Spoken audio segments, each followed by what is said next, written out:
Friends, अब हम लोग कोटा से जा रहे हैं बूंदी। कैब आ चुकी है और ये मेरे कजिन्स हैं और अब चलते हैं, है ना। फ्रेंड्स, अब हम कोटा से निकल रहे हैं। आपको कोटा से बूंदी तक का पूरा रास्ता दिखाएंगे, रास्ते में पड़ने वाले टोल और जगहें सब कुछ दिखाते हुए पूरा गाइडेड टूर देंगे।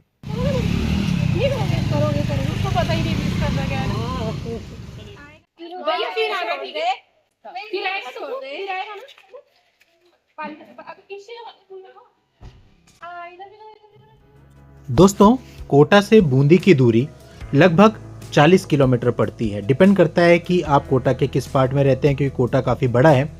तो आप जहाँ भी रहते हैं 2-4 किलोमीटर ऊपर नीचे हो सकता है उसके हिसाब से। तो अभी हम जस्ट कोटा से निकले हैं और जब आप कोटा से निकलेंगे तो थोड़ा सा बाहर निकलते ही आपको एक टोल गेट पड़ता है। बूंदी और कोटा के बीच में केवल एक ही टोल नाका आपको पड़ेगा। ये जो टोल नाका है यहाँ पर आपको 80 रुपीज पे करने होते हैं। तो जो भी आपका कैब वाला होगा उससे आप पहले से डिसाइड कर लें कि टोल किसका है, क्योंकि कई बार होता है कि बाद में वो आपको कहने लगते हैं कि टोल आपको अलग से पे करना होगा। अगर हम कैब के प्राइस की बात करें, अगर आप कैब बुक करते हैं तो कोटा से बूंदी तक की कैब आपको लगभग 1800 रुपये में मिलती है। हमने कैब इसलिए बुक करी थी क्योंकि हम 4 जने थे और हमारे पास लगेज भी काफ़ी ज़्यादा था। अदरवाइज आप लोकल बस से भी आ सकते हैं, क्योंकि ये रास्ता बमुश्किल 1 घंटे का है। अगर आप लोकल बस से आते हैं तो आपसे लगभग 70 रुपीज पर पर्सन के हिसाब से चार्ज करती है। तो यदि आप इकोनॉमिकल बात करें तो लोकल बस ज़्यादा इकोनॉमिकल रहती है। सामने डिस्टेंस बोर्ड लगा है जिस पे लिखा है चित्तौड़गढ़ 159 और जयपुर 255 किलोमीटर। अब देखिए, कोटा से जैसे ही आप निकलेंगे तो सामने आपको एक हैंगिंग ब्रिज दिखाई देगा, जो कि आज कोटा की पहचान बन चुका है। इस ब्रिज को बनने में लगभग 10 साल का समय लगा और 2017 में माननीय पीएम के द्वारा, प्रधानमंत्री जी के द्वारा इसका उद्घाटन किया गया था। यह मोटी तारों से एक खड़े टावर पर टिका हुआ है, यानी आप इसे सीधी भाषा में समझें, नदी के बीच नीचे से खंबे यानी कि सपोर्ट नहीं है और केवल किनारों पर सपोर्ट है। ये अपनी तरह का एक अलग ब्रिज है। रात के समय लाइटिंग भी होती है और बहुत ही खूबसूरत लगता है। इस ब्रिज के कारण कोटा शहर का ट्रैफिक बहुत कम हो गया है। अगर आप कोटा से गरडिया महादेव घूमने जाते हैं तो भी आप इसी हैंगिंग ब्रिज से होकर के गुजरते हैं। दोस्तों, बहुत ही जल्द हम अपनी कोटा सीरीज शुरू करने वाले हैं, जिसमें कोटा के डिफरेंट प्लेसेस पर हम आपके लिए अलग अलग इंफॉर्मेटिव व्लॉग्स लेकर के आएंगे। फिलहाल बूंदी ट्रैवल गाइड के नाम से हमने एक प्लेलिस्ट बनाई हुई है, जिसमें बूंदी के डिफरेंट प्लेसेस को हमने फुल इंफॉर्मेशन के साथ दिखाया है। तो आप फिलहाल के लिए उसको देख सकते हैं और बहुत ही जल्दी कोटा सीरीज हम शुरू करेंगे। दोस्तों, अब हम हैंगिंग ब्रिज से काफ़ी आगे बढ़ चुके हैं। रास्ता आपको बहुत ही अच्छा मिलता है, प्रॉपर आपको हाईवे मिलता है। आप देख ही सकते हैं गाड़ी की स्पीड यहाँ पर 90 to 100 बहुत आराम से आप मेंटेन कर लेंगे, लेकिन यहाँ पर हाईवे पर 80 की स्पीड ही अलाउ है। तो आप कोशिश करिए कि 80 के अंदर ही रहें, अदरवाइज आपका चालान हो सकता है। रोड कंडीशन अच्छी है, बट लीगली जितना आपको अलाउ है उतना ही आपको चलना चाहिए। अब दोस्तों, इस जर्नी में हमें काफ़ी मज़ा आने लगा था, क्योंकि जब रोड अच्छी होती है तो ऑटोमेटिक मज़ा आता है। ये जो रोड है ना, अगर ऐसी रोड पूरी बूंदी तक होती तो आधे घंटे में ही पार हो जाता। फिर से देखिए, एक बोर्ड आ रहा है जिस पर लिखा है बूंदी 37 किलोमीटर और जयपुर 249 किलोमीटर। इस बोर्ड से पता लगता है कि अभी हम जस्ट कोटा शहर से बाहर आए हैं। दोस्तों, हमें पहुंचने में यहाँ पर 50 मिनट्स का समय लगा, जिसका मुख्य कारण है कि हाईवे तो हमने फटाफट पार कर लिया, लेकिन जब हम बूंदी में पहुंचे तो वहाँ पे हमें सिटी ट्रैफिक मिला और जो ओल्ड बूंदी की ट्रेडिशनल गलियां हैं उसमें ट्रैफिक होता है, तो हमारे होटल तक पहुंचने में हमें समय लग गया। अदरवाइज तो और भी जल्दी हम पहुंच जाते।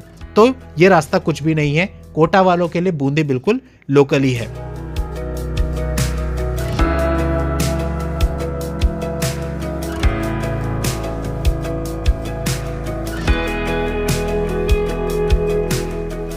दोस्तों, बूंदी फेमस है अपनी हेरिटेज के लिए, क्योंकि यहाँ पर राजस्थानी कल्चर आपको पुरानी फॉर्म में ही देखने को मिलता है। ये उतना डेवलप तो नहीं है, लेकिन जो यहाँ की ट्रेडिशनल चीज़ें हैं वो अपने आप में यूनिक हैं, जिन्हें आप हिडन जेम्स कह सकते हैं। और यही देखने के लिए हम बूंदी गए थे। दोस्तों, बूंदी में रानी जी की बावड़ी, नागर सागर कुंड, सुख महल, बूंदी गढ़ पैलेस, चौथ माता मंदिर, नवल सागर लेक, जैत सागर लेक, शंभू सागर लेक, ऐसी और अनेक तमाम जगहें हैं और इन सभी जगहों पर अलग अलग वीडियो बना करके हमने बूंदी ट्रैवल गाइड नाम की प्लेलिस्ट में अपलोड किए हुए हैं। आप वहां जाकर के पूरे बूंदी का भ्रमण कर सकते हैं।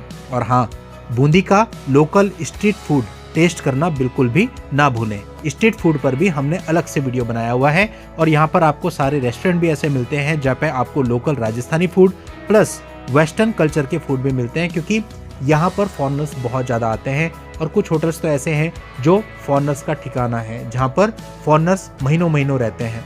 हमारा होटल भी कुछ ऐसे ही है। अब देखिए, ये राजस्थान डिपो की बस जा रही है। यही बस आपको डायरेक्टली बूंदी लेकर के जाती है। उसके लिए आपको कोटा बस स्टेशन से ये बस लेनी होती है।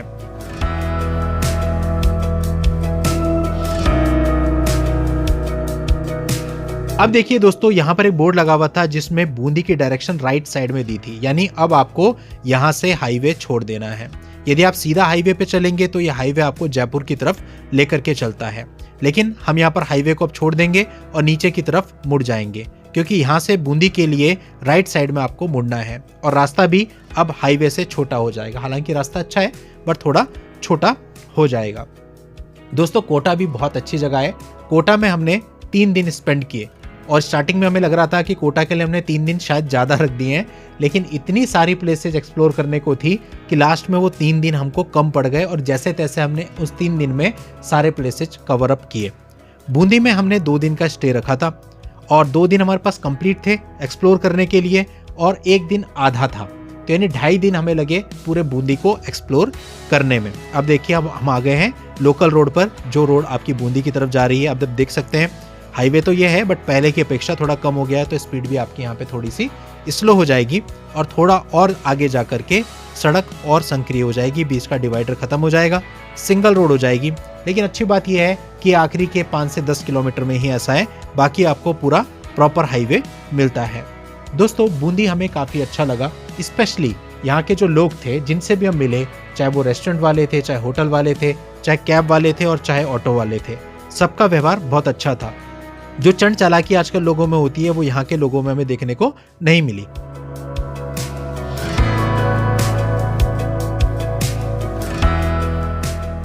और दूसरा, यहाँ पर जो फूड वगैरह है, अगर आप प्रॉपरली रानी जी की बावरी के सामने खड़े हो जाए ना, तो कचौरी वगैरह इतना स्ट्रीट फूड है कि आप 100 रुपए के अंदर 4 लोग ब्रेकफास्ट कर लेंगे, और क्वालिटी ब्रेकफास्ट, ऐसा नहीं कि कुछ भी।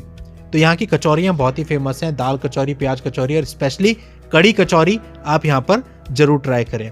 दोस्तों, बूंदी जैसे शहर में हम पहले नहीं घूमे, यानी बड़ी बड़ी सिटीज़ तो हमने एक्सप्लोर करी है, जैसे जैसलमेर, जोधपुर, बीकानेर, पुष्कर, जयपुर, और इन सब प्लेसेस के ट्रैवल गाइड हमने अपने चैनल पर अपलोड किए हैं, पर बूंदी जैसी ऑफ बीट डेस्टिनेशन हम पहली बार एक्सप्लोर कर रहे हैं। दोस्तों, बूंदी के अंदर अंदर काफ़ी सारी जगहें घूमने की हैं और बूंदी के बाहर भी काफ़ी जगहें हैं। अब दोस्तों, इस वक्त हम बूंदी पहुंच चुके हैं। सामने आप जो चौराहा देख रहे हैं, यह है बूंदी का अहिंसा सर्किल। लेकिन दोस्तों, हमें ओल्ड बूंदी में जाना है, ये न्यू बूंदी है। हमारा जो होटल है वो बिल्कुल बूंदी गढ़ पैलेस जो है, यानी बूंदी पैलेस जिसे कहते हैं, तारागढ़ फोर्ट, उसके ठीक सामने है। यानी हम आपको इसी वीडियो में ओल्ड बूंदी भी पूरा एक्सप्लोर कराते हुए चलेंगे। दोस्तों, थोड़ा कंजस्टेड जरूर है, लेकिन यही यहाँ की पहचान है। अहिंसा सर्किल से आप थोड़ा आगे बढ़ेंगे तो आपको ये परशुराम चौक दिखेगा। बस यहीं से लेफ्ट हैंड साइड पे रानी जी की बावरी है, यानी वॉकिंग डिस्टेंस पर ही रानी जी की बावरी है। और अगर आप सीधा आगे चले जाएंगे तो आपको नागर सागर कुंड दिखाई देते हैं। रानी जी की बावरी और नागर सागर कुंड के बीच में आपको ये मार्केट मिलती है। चूंकि अभी सुबह सुबह का समय है, हम 9:15 बजे कोटा से निकले थे और लगभग अभी 10 बजे का समय है, तो दुकानें पूरी तरह से खुली नहीं है और यहाँ भीड़ भी नहीं है। शाम को यहाँ पर काफ़ी ज़्यादा हलचल हो जाती है और यही यहाँ का जो फेमस मार्केट भी है, सब कुछ यहीं आसपास ही है।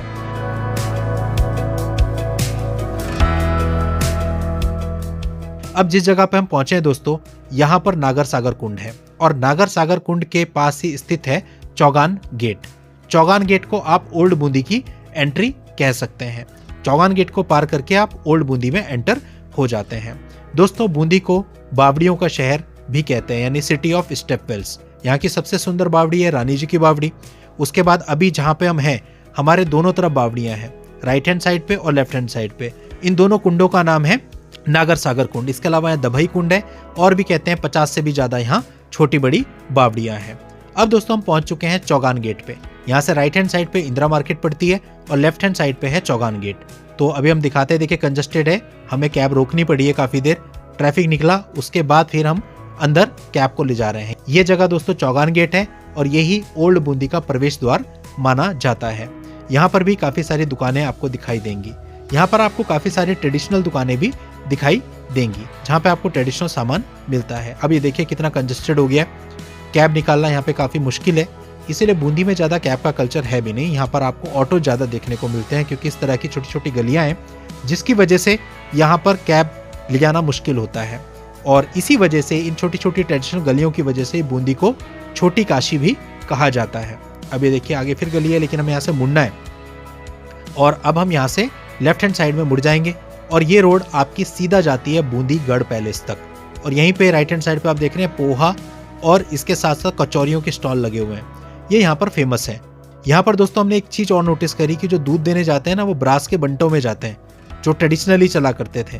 तो ये चीजें आप बड़े शहरों में देखने को आपको नहीं मिलेंगी। और यहीं पे अभी देखिए अभी सुबह का टाइम है, सब कुछ बंद है, लेकिन जब ये मार्केट खुलती है तो यहाँ पे आपको कई सारे रेस्टोरेंट बढ़िया बढ़िया देखने को मिलते हैं। फिर देखिए गेट आया, इस गेट को भी आपको पार कर जाना है। दोस्तों इस पूरी मार्केट में जबकि ओपन हो चुकी थी, हमने एक प्रॉपर मार्केट टूर भी बना करके बूंदी ट्रैवल गाइड में अपलोड किया हुआ है, आप उसको भी देख सकते हैं। बूंदी के जो बेस्ट रेस्टोरेंट हैं उन पर भी हमने अलग से वीडियो बना करके अपलोड किया है।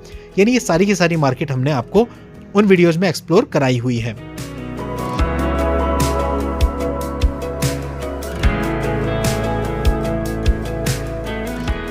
अब दोस्तों जब आप आगे बढ़ेंगे ना तो इसी मार्केट में आपको कई सारे फेमस मंदिर भी दिखाई देंगे।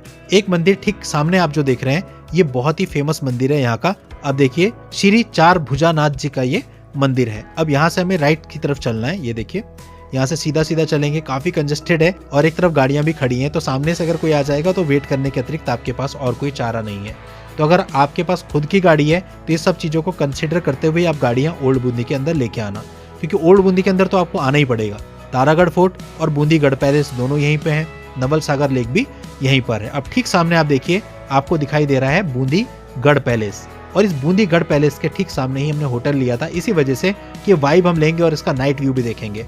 हमारे होटल की छत से इसका नाइट व्यू दिखता है। हमने अपने होटल के रिव्यू पर भी अलग से प्रॉपर वीडियो बनाया हुआ, best and budget hotel in Bundi के नाम से, आप उसको भी देख सकते हैं। ये दोस्तों फैमिली होटल है और बहुत प्यारा होटल है। अब सामने आप देख सकते हैं एक गली है राइट हैंड साइड पे, इसके अंदर हमें जाना है। हम ऑलमोस्ट अपने होटल पहुंच चुके हैं। यहाँ से हमारा होटल वॉकिंग डिस्टेंस पर ही है। कैब हम अंदर इसलिए ले जा रहे हैं क्योंकि हमारे पास सामान है, अदरवाइज हम यहीं पर उतर जाते। थोड़ा सा अंदर जाते ही सामने आप बोर्ड देख रहे होंगे तारागढ़ पैलेस। तो हम अपनी डेस्टिनेशन पर पहुंच चुके हैं। वीडियो देखने के लिए आप सबका बहुत बहुत धन्यवाद।